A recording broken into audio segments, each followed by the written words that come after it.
Alors, bonjour tout le monde. Je vous souhaite la bienvenue à cet atelier sur le climat qui s'inscrit mais vraiment dans l'air du temps.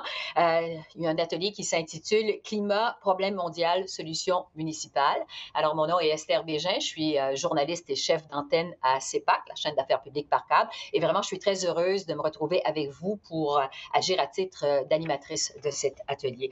L'objectif, en fait, de cet atelier, c'est de vous inspirer, aussi simple que ça, vous inspirer en mettant en lumière des projets municipaux qui ont un impact réel sur les changements climatiques, mais qui ont un impact réel aussi sur les populations des municipalités dans lesquelles les projets ont été implantés et un impact aussi sur le développement de l'économie locale.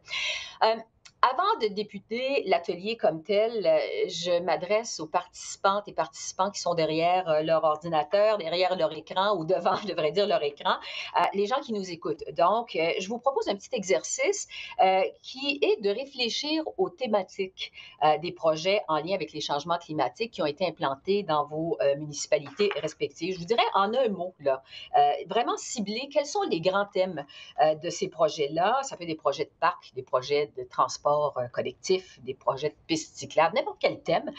Parce que vers la fin de l'atelier, on va vous demander vos réponses sur ces thématiques-là. On va demander de les inscrire et ça va nous permettre de créer ce qu'on appelle un nuage de mots pour voir finalement les thèmes, les projets qui sont les plus populaires, les plus porteurs dans les municipalités au Québec parce que le but de l'atelier, je vous le répète, c'est de vous inspirer.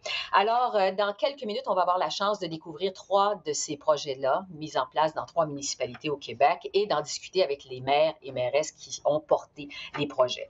Mais d'abord, je veux vous parler de la plateforme municipale pour le climat.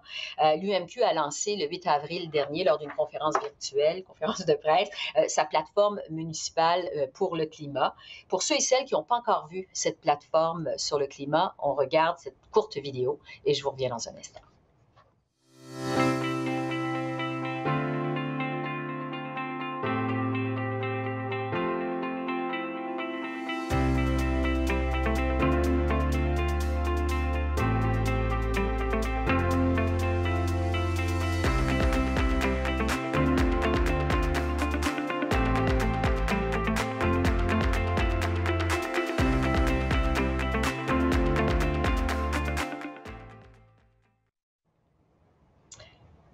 Alors voilà pour la vidéo. C'est avec grand plaisir maintenant que je vous présente Madame Suzanne Roy, qui était jusqu'à tout très récemment présidente de l'UMQ et également du comité de l'UMQ sur les changements climatiques. Alors, Madame Roy est également la mairesse de Sainte-Julie. Bonjour, Madame Roy. Bonjour.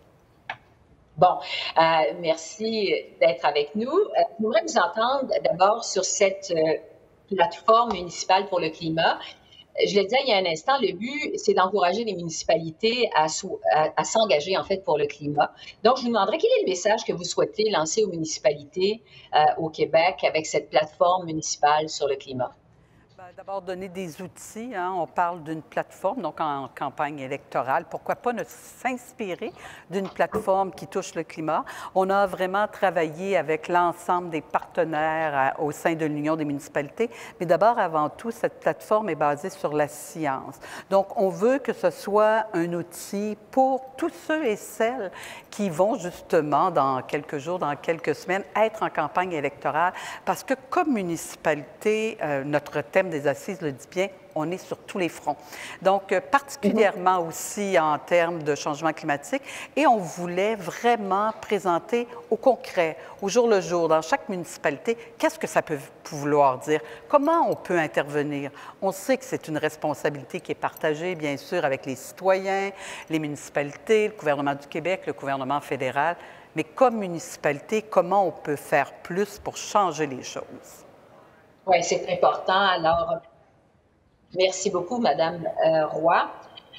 Donc, je répète qu'on invite les municipalités du Québec à adhérer à cette déclaration d'engagement unie pour le climat via le site web pourleclimat.ca. Tous les outils nécessaires s'y retrouvent pour l'adopter lors de votre prochain conseil municipal.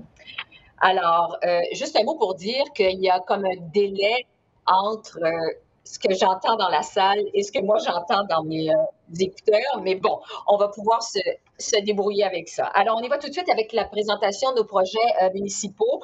Notre projet municipal vient de la municipalité de Chelsea en Outaouais. On va regarder la vidéo qui nous présente les projets de la voie verte Chelsea et la forêt aux étangs. Où vous allez voir, la mobilisation d'un groupe de citoyens a été vraiment très, très importante. Alors, on regarde cette vidéo et je vous reviens avec la mairesse dans un instant.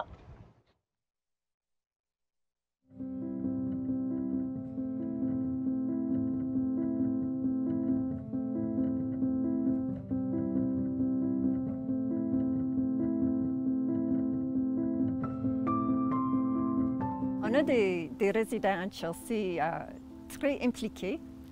Ils ont des idées. Exemple, la voie verte Chelsea, c'était une ancienne voie ferrée.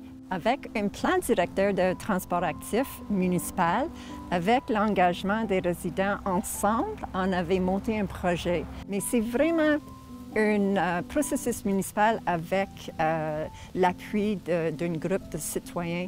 Et maintenant, on a 22 kilomètres d'un magnifique sentier le long de la rivière Gatineau. La forêt à Chelsea, c'est un projet qui a été initié par un groupe de citoyens qui ont contribué 850 000 $. Tous les dons, ça vient des individus et les familles. Il n'y a aucun don coopératif.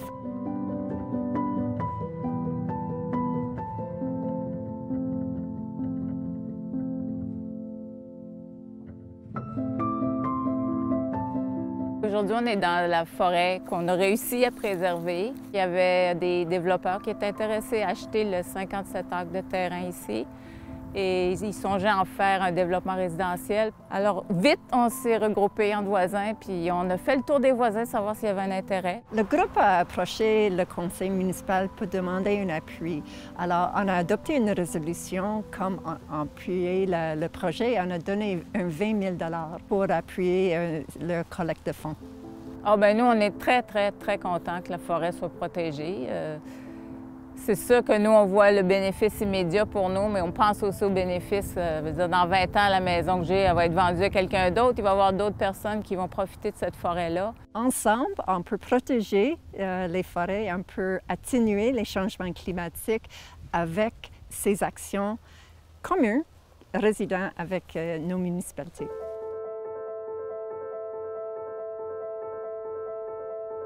Ces projets communautaires, c'est magnifique, il y a une joie, il y a des sourires. C'est bon pour la santé mentale comme pour la santé physique. C'est bon pour l'environnement, alors c'est gagnant. Je pense que pour la municipalité, c'est une belle voie de développement, d'essayer de faire l'équilibre entre les développements résidentiels puis le désir de préserver l'environnement, pour l'environnement en soi, mais aussi pour les citoyens. Les citoyens, c'est une implication intégrale dans les projets. Étant membre de l'UMQ, je trouve que c'est une belle opportunité de partager notre exemple, notre vécu. Alors, on est une petite municipalité, il y a beaucoup de petites municipalités à travers le Québec. Alors, ensemble, je pense qu'on peut avancer tout le dossier changement climatique, environnement, et pour le bien-être de tout le monde. Alors, c'est un développement durable pour le présent, mais pour le futur.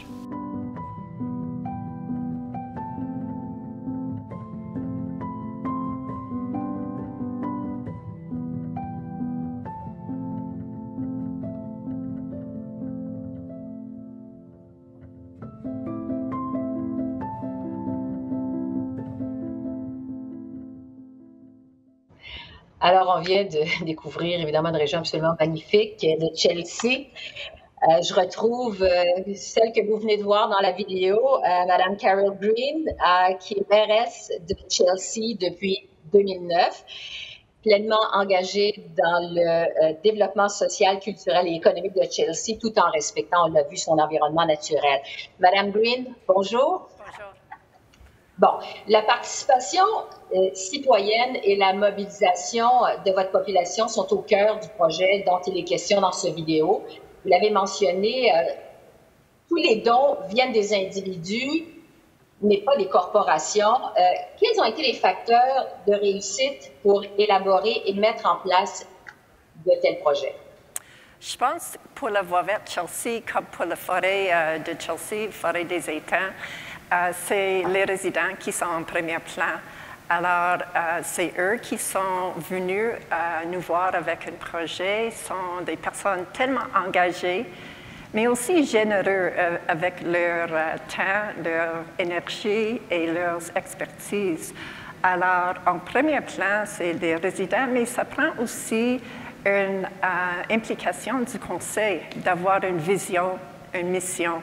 Et à Chelsea, c'est basé sur une vision de développement durable, alors pour les résidents présents, mais aussi pour le futur. Et on s'est donné des outils. Alors, on a un plan d'action de développement durable, un plan directeur de transport actif et des espaces verts. On finalise un plan d'adaptation de changement climatique. Alors, ça prend beaucoup de planification, mais aussi ça prend les finances. Alors, chaque année, on décide où on va mettre notre argent dans le plan triennal. Alors, pour moi, c'est tout ensemble, plusieurs facteurs, et non pas le moindre, c'est le personnel.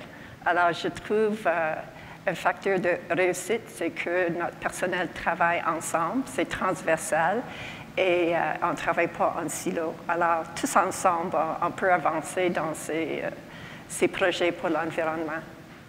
Oui. Vous dites dans la vidéo que la municipalité de Chelsea a passé une résolution pour aller avec ces projets-là. Parlez-nous de votre rôle à vous, celui de votre conseil municipal dans tout ça. Oui, on a adopté une résolution comme appui.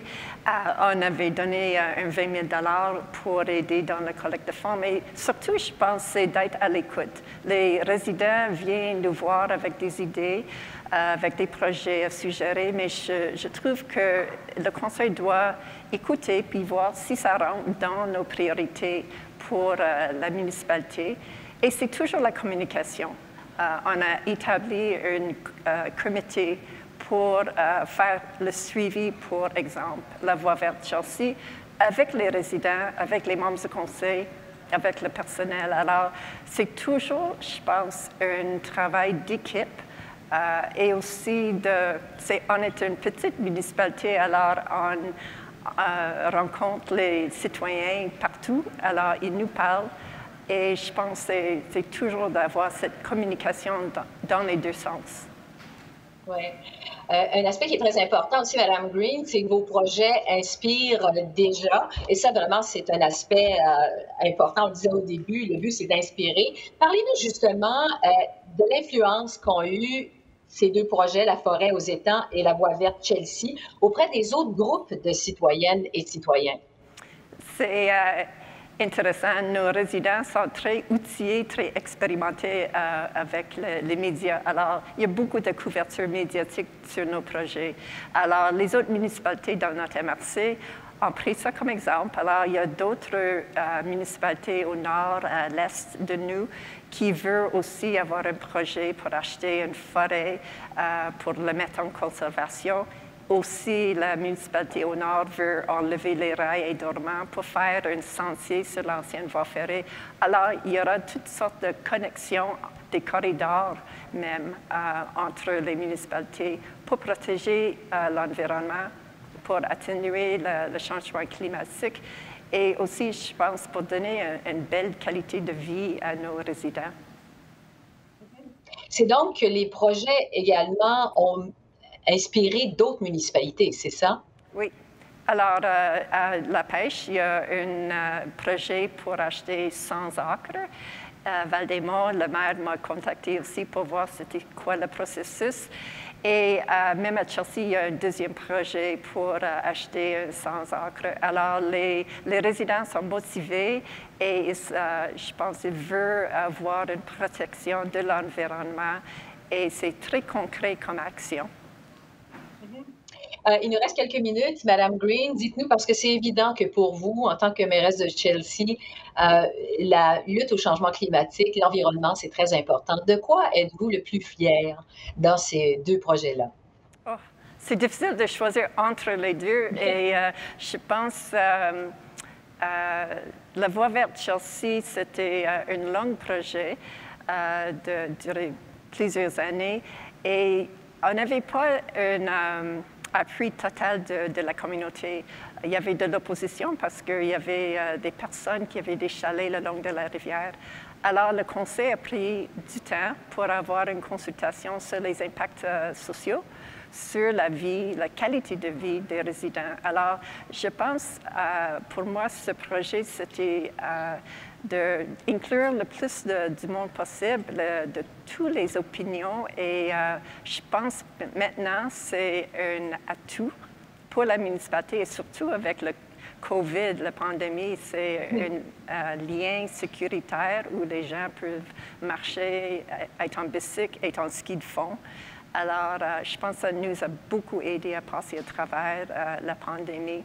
Mais je pense que c'était rassembleur à fin de compte. Et il y avait un engagement pour des levées de fonds et il y a un groupe qui s'appelle les Amis de la Voie verte Chelsea et ils ont ramassé un tiers du montant pour faire cette conversion. Alors, mais la forêt, je ne peux pas passer à côté parce que c'est tellement une initiative citoyenne. Et je pense, oui, il y avait un développeur, mais le propriétaire a voulu faire la bonne chose et c'était de le vendre pour la protection et la conservation de cette forêt. Alors, je ne peux pas choisir entre les deux. Oui, je comprends que vous avez également vos deux projets. Bravo pour ces deux initiatives qui visiblement ont fait des petits et qui ont été, comme vous le dites, des projets mobilisateurs et qui ont fait du bien pendant la pandémie. Alors, vraiment, bravo pour vos deux projets. Merci beaucoup, Madame Green. Merci. Merci. On va maintenant aller avec notre deuxième projet. Il nous vient de la ville de Candiac, donc sur la rive sud de Montréal. Candiac qui mène plusieurs projets en lien avec l'adaptation au changement climatique, en concertation avec la population et les différentes divisions de la ville également. Alors, on regarde la vidéo et on vous revient dans un instant.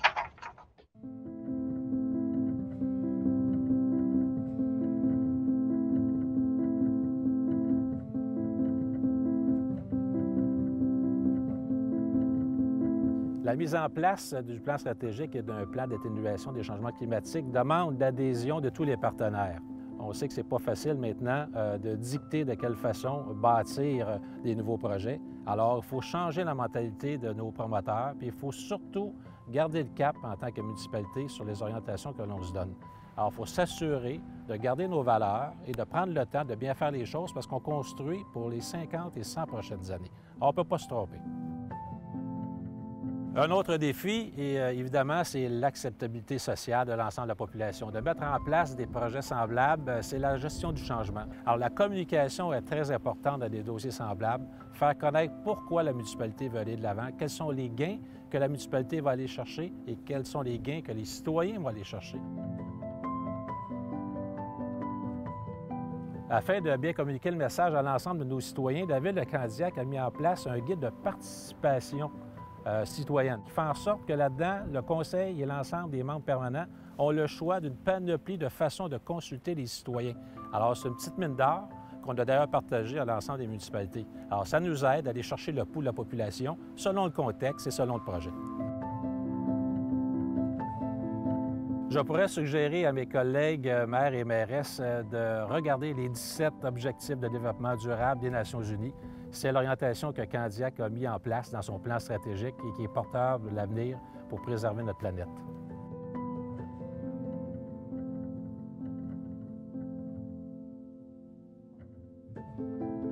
Je suis chef de division à la transition écologique et de l'innovation à la Ville de Candiac. Il y a plusieurs objectifs à la division. D'abord, positionner, c'est quoi la vision du développement durable à Candiac? C'est quoi, qu'est-ce que la transition écologique, qu'est-ce que les changements climatiques pour Candiac? Alors, donc, il faut établir des objectifs clairs, tangibles, avec l'appareil municipal. Un autre objectif de cette division-là, je pense que c'est vraiment le cœur de la création de cette division-là, c'est d'outiller, d'accompagner et de soutenir l'ensemble des employés de la ville. Si on veut s'assurer de la prise en compte des changements climatiques dans le quotidien, dans le day-to-day des employés, bien, il faut les outiller. Qu'est-ce que le changement climatique au loisir? Qu'est-ce que le changement climatique pour le gars qui travaille aux travaux publics? Fait qu'il faut les outiller, les accompagner dans cette transition-là écologique. Moi, je trouve ça vraiment précurseur pour Candiac, intéressant, c'est que c'est pas une division à part qui va faire des projets en environnement, puis ça va monter à la direction générale. Donc, moi, c'est transversal. Mon rôle, oui, c'est de faire des projets, mais c'est d'accompagner les services dans la réalisation de ce projet. Je crois que des fois, on voit l'adaptation au changement climatique, la transition écologique, on voit ça gros, on voit ça complexe. Il y a beaucoup de guides, beaucoup de formations qui sont offertes et tout, mais avoir une personne ressource à la ville, que son rôle, c'est d'aller chercher cette information-là, de la transmettre aux employés. Moi, je crois vraiment que c'est intéressant. Alors, c'est gagnant-gagnant, autant pour les citoyens que pour la municipalité.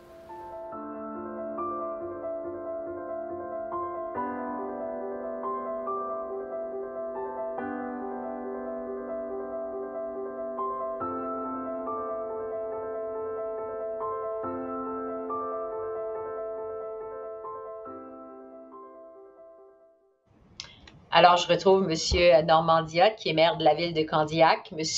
Diotte est également membre du conseil d'administration de l'UMQ et à ce titre siège sur plusieurs comités. Bonjour, M. Diotte. Bonjour. Bon, on vient de voir dans cette vidéo, on voit combien, en fait, c'est important pour la ville de Candiac de se développer tout en conservant la biodiversité et en protéger l'environnement. Mais vous dites même qu'en bout de ligne, c'est gagnant-gagnant. Là, je vous cite dans la vidéo.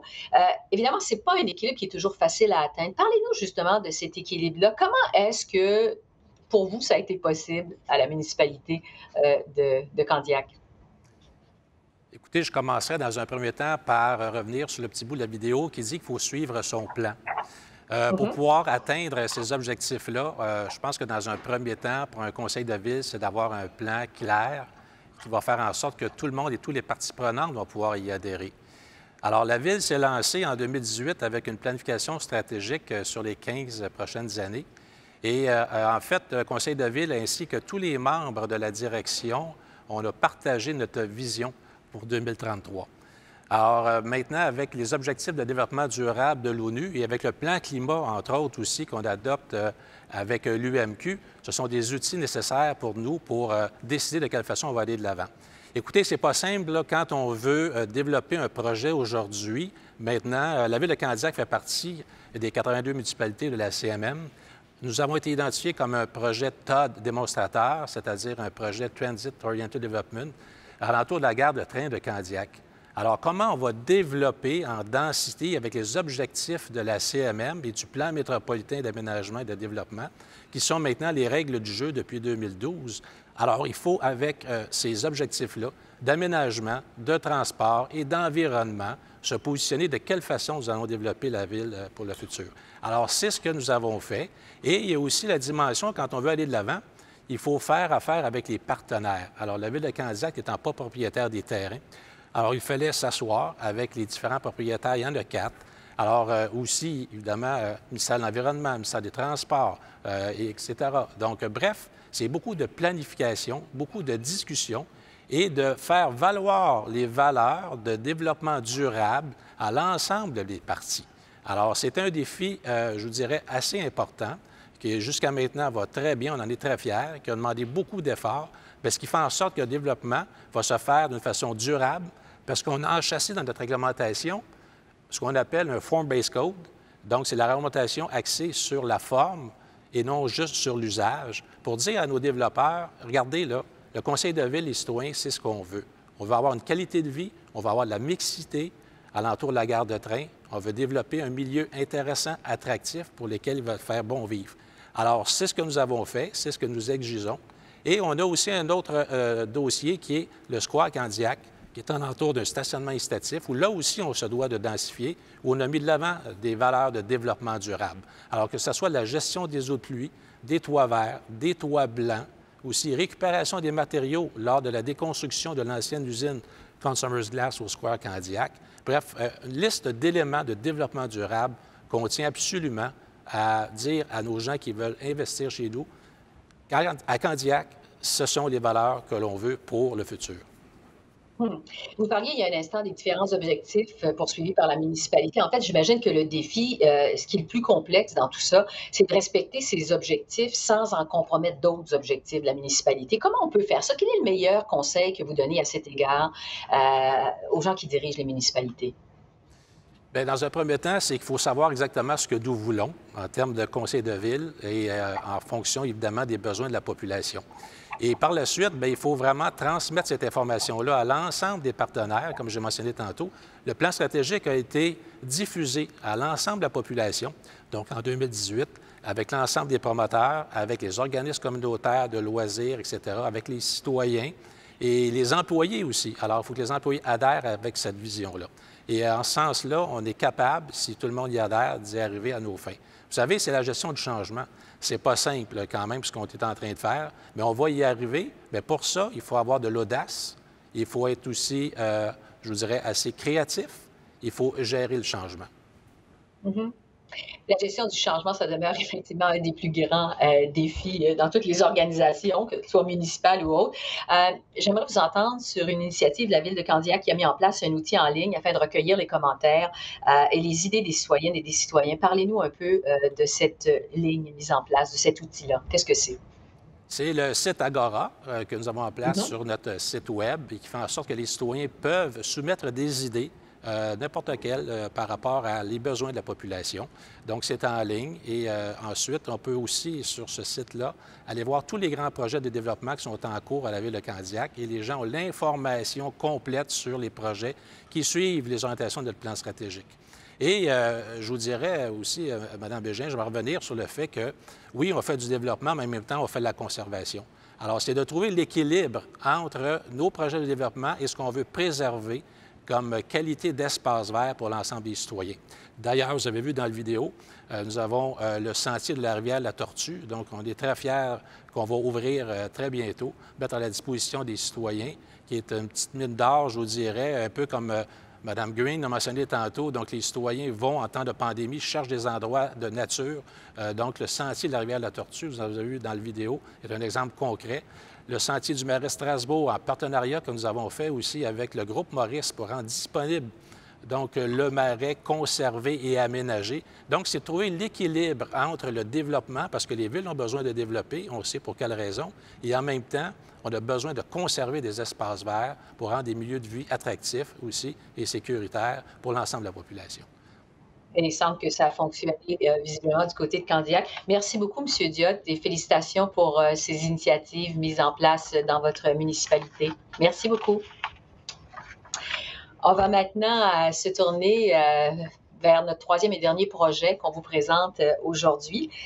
C'est un projet de la ville de l'Assomption, dans la Naudière, pour qui le développement économique et l'agriculture vont de pair. Vous allez le voir dans cette vidéo qu'on regarde. Je vous reviens dans un instant.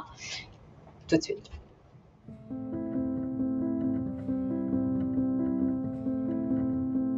Si vous entrez à l'Assomption, vous n'aurez pas le choix de faire au moins 2 km de terre. Et ça, c'est quelque chose qui va être protégé chez nous. Ça sera toujours comme ça. C'est ce qu'on souhaite.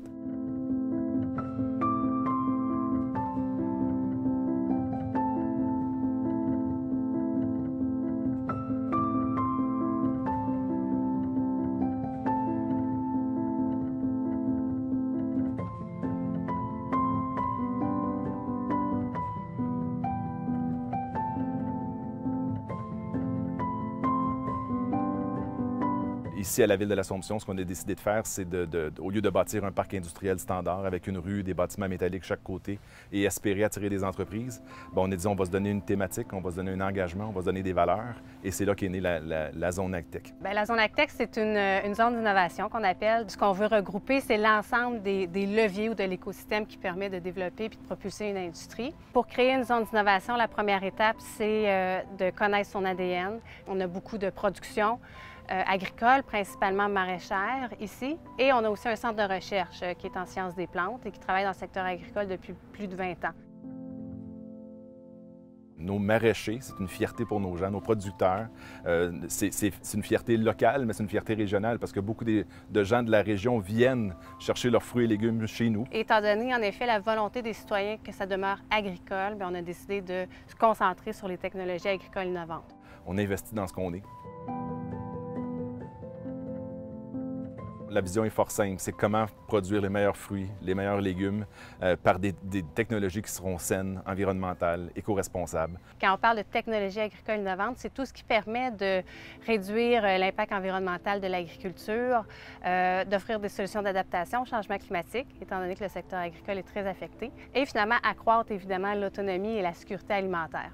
Comment on le fait dans les conditions où on doit réduire l'impact environnemental pour limiter le réchauffement climatique et en plus s'adapter au changement climatique en raison justement des épisodes météo plus extrêmes, difficultés d'accès à l'eau de plus en plus fréquents. Même ici au Québec, l'été dernier, on a eu 6 épisodes de sécheresse.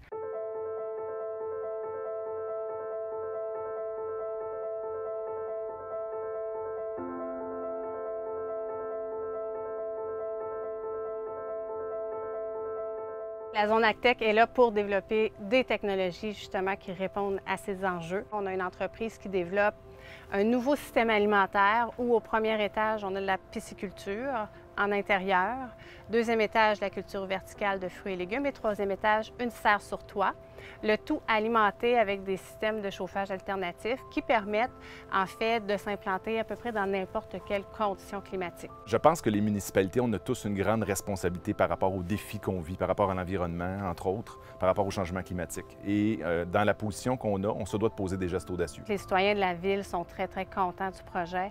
C'est un projet qui est en adéquation avec leurs valeurs, un projet vert en plus, donc qui a beaucoup, beaucoup d'avantages et qui fait rayonner énormément la communauté ici, au Québec et ailleurs, maintenant au Canada et dans le monde. La pandémie a eu un effet important, c'est-à-dire qu'on s'est tous remis en question. Bien, justement, la zone AgTech vient en ce sens-là. C'est un projet qui est audacieux, c'est un projet qui est courageux, auquel les citoyens adhèrent, mais en même temps, le gouvernement est en train de bâtir des zones d'innovation pour justement regrouper les énergies et que le Québec devienne un exportateur.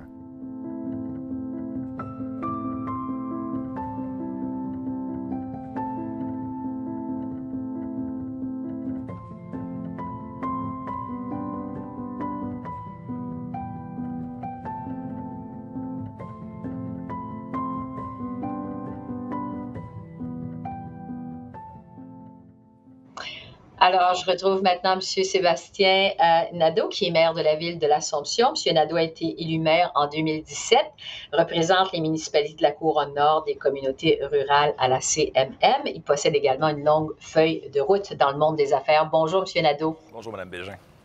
Bon, quand on pense à l'agriculture au Québec, on pense souvent aux grands champs, à de la monoculture, à l'usage de pesticides, à des cultures qui sont limitées à cause de notre climat. Évidemment, l'hiver au Québec est très rigoureux. Mais cette image-là a tendance à changer de plus en plus grâce, entre autres, à l'apparition de nouvelles technologies, à de nouvelles façons de faire.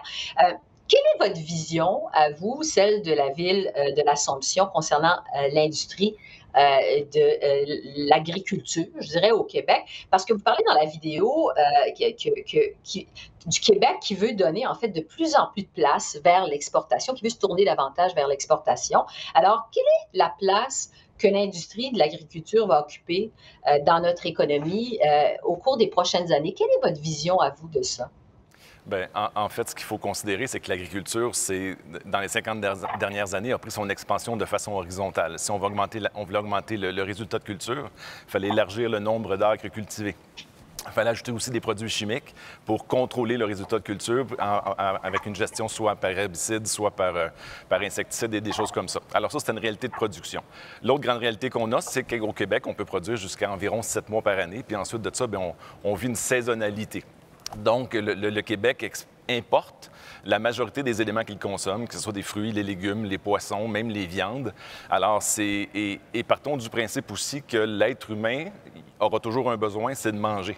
Ça fait que dans 25 ans, dans 50 ans, dans 100 ans, ce besoin-là aura demeuré. malgré toutes les transformations de société qu'on aura à vivre. Alors maintenant, c'est comment arriver à augmenter notre résultat de culture. Et je vous dirais que la pandémie est venue justement apporter cette grande réalité-là où, avant ça, on se disait l'abondance en nourriture est là. Mais lorsqu'il y a une crise mondiale comme on a vécu, bien, on se rend compte que peut-être il y a des enjeux puis il y a des aliments qu'on pourrait moins avoir. Alors, amener la technologie là-dedans, c'est au lieu c'est sûr, il faut continuer l'agriculture en extérieur, la majorité de nos produits viennent de là. Maintenant, comment est-ce qu'on peut devenir un producteur 12 mois par année? Ça, c'est le grand enjeu.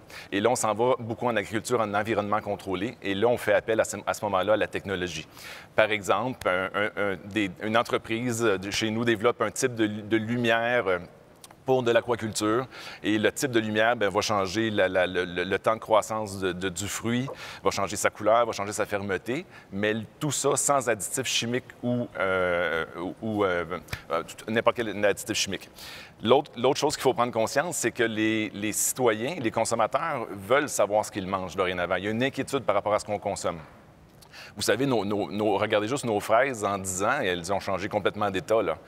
Moi, ma petite de 10 ans, une petite fraise rouge, ça apparaît juste au mois de juin, mais le reste de l'année, c'est des grosses fraises qui ressemblent à des pommes avec une chair blanche, qui sont fermes, moins de saveur un petit peu.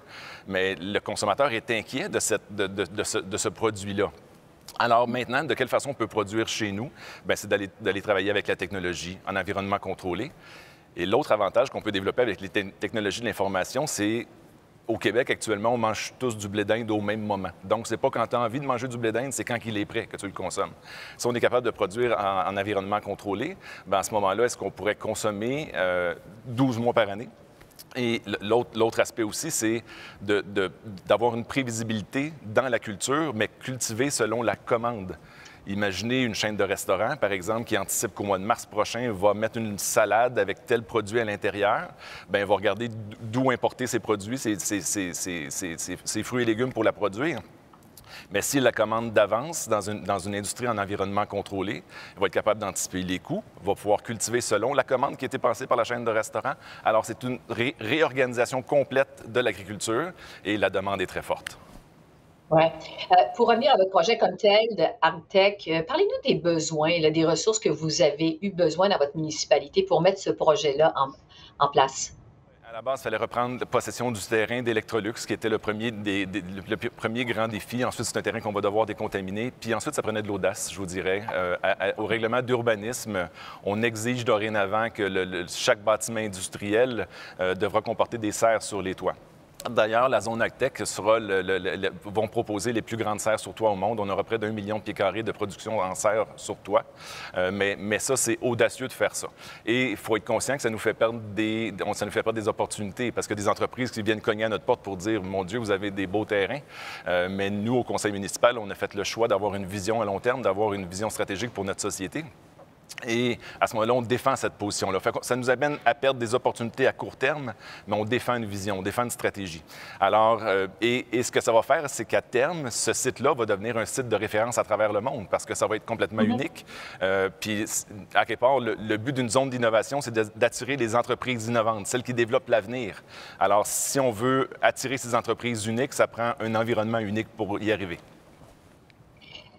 Monsieur Nadeau, je suis convaincu qu'il y a des municipalités qui vous écoutent et qui ont envie de mettre un projet comme ça en place dans leur municipalité, sur leur territoire. Quels conseils vous donnez aux élus municipaux qui ont envie de mettre un projet comme AgTech en place sur leur territoire? Je pense peu importe le projet, c'est d'avoir une vision qui est très précise et de garder le cap sur cette vision-là. Parce que, vous le savez, dans notre position, les opportunités arrivent fréquemment. Donc, il faut défendre cette vision-là.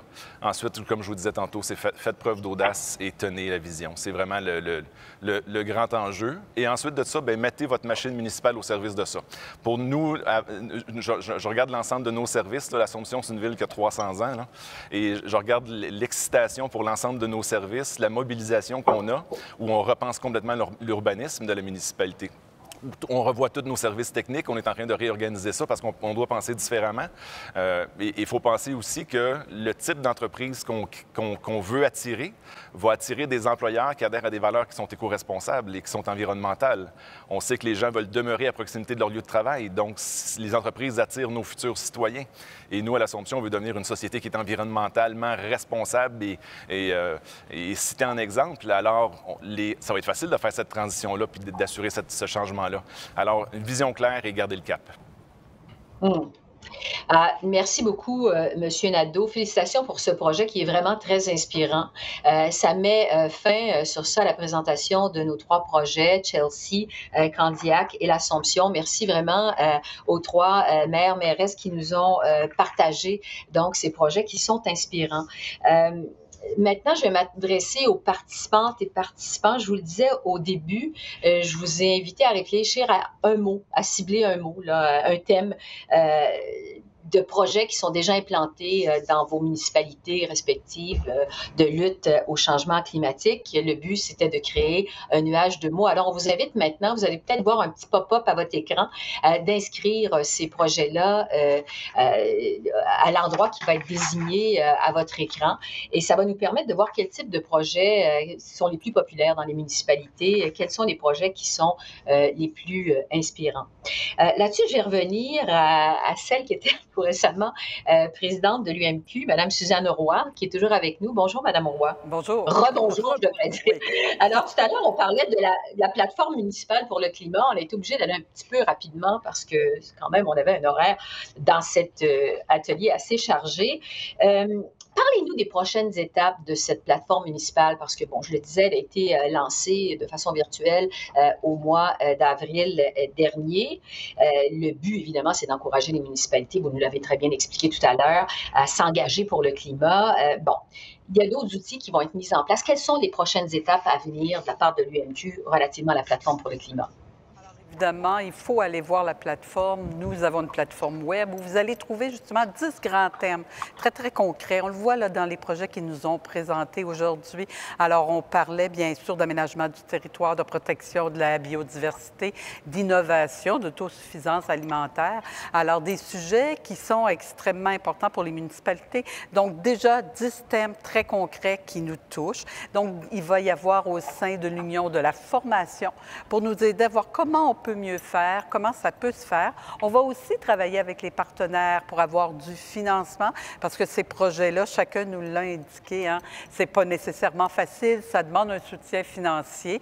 Alors, pour pouvoir faire justement de l'innovation. Donc, tout au long de la démarche, déjà, bien sûr, en campagne électorale, on vous invite à aller chercher cette plateforme et voir chacune des municipalités. Le maire de l'Assomption nous a présenté un projet très, très local, où ils sont allés chercher l'avantage de leur territoire, comme c'est le cas de Chelsea ou à Candiac. Alors, justement, au niveau de l'Union, on va continuer à faire connaître ces beaux projets-là et à donner aux outils aux élus pour pouvoir aller encore plus loin dans les projets. Oui. Madame Roy, justement, vous parlez donc des projets qui viennent de nous être présentés. Ça m'amène à amener les autres dans la conversation, les autres maires avec vous. J'aimerais dans les vidéos qui nous ont été présentées, il y a beaucoup de questions de valeurs. C'est important, les valeurs, les municipalités. Qu'est-ce que ça inspire en vous? Je ne sais pas s'il y en a d'autres dans la salle qui veulent réagir à ça. Quelles sont les valeurs qui guident les actions des municipalités? Qui veut répondre là-dessus? Peut-être Mme Roy ou d'autres. La qualité de vie. Moi, je dirais la qualité de vie parce que nos municipalités sont sur tous les fronts. Alors qu'on parle d'aménagement, qu'on parle de forêt, qu'on parle de protection alimentaire, qu'on parle d'infrastructure. Hein? Ce qu'on a vécu aussi face au changement climatique, les inondations, les phénomènes extrêmes, les élus des gouvernements de proximité sont là pour travailler pour la qualité de vie des gens. Alors, je pense que c'est un grand thème très transversal et ça se fait justement, entre autres, en pensant à l'avenir et aux impacts des changements climatiques. Alors, la qualité de vie, je pense que c'est le mot-clé, effectivement, quand on fait de la politique municipale, de se soucier de la qualité de vie de ses citoyens. Et d'ailleurs, ces valeurs-là nous amènent à poser des gestes audacieux. Et ça, M. Nadeau, vraiment, a été très clair là-dessus. On a fait preuve d'audace et c'est ce qui fait qu'on arrive avec des projets comme ça. Donc, le temps file. Je pense que ça fait le tour de la question. Merci beaucoup, Mme Roy. Monsieur Diotte, Mme Green, Monsieur Nadeau, donc merci et bravo pour ces projets d'engagement envers le climat. On va maintenant aller voir, merci à tout le monde, j'aurais aimé être avec vous, mais étant à cause des mesures sanitaires, évidemment, je suis un peu prise en Ontario. Alors, vraiment, merci tout le monde de vos témoignages. On va maintenant aller voir notre nuage de mots. Je ne sais pas si c'est possible de voir. Alors voilà, on voit, mon Dieu, alors on voit donc les gens ont répondu en grand nombre, consultation, résilience, verdissement, acceptabilité, vélo, jardin, mobilité, vraiment. Et le mot clé, je pense, qui ressort le plus, c'est verdissement à travers des projets municipaux. Donc, vraiment, merci tout le monde. On espère que cet atelier vous a inspiré, parce que comme je le disais au départ, le but c'était d'inspirer tout le monde. Je tiens à remercier vraiment les intervenantes, les intervenants, ceux qui ont écouté également, tous ceux qui agissent localement pour faire, comme disait Mme Roy, améliorer la qualité de vie des citoyens. J'invite aussi les organisations municipales à consulter le site web pour le climat.ca pour y découvrir la plateforme municipale pour le climat de l'UMQ dont Mme Roy nous parlait il y a un instant. Et sur ce, je remercie vraiment tout le monde de votre attention et je vous souhaite une bonne poursuite des assises à l'UMQ. Merci beaucoup tout le monde. Merci.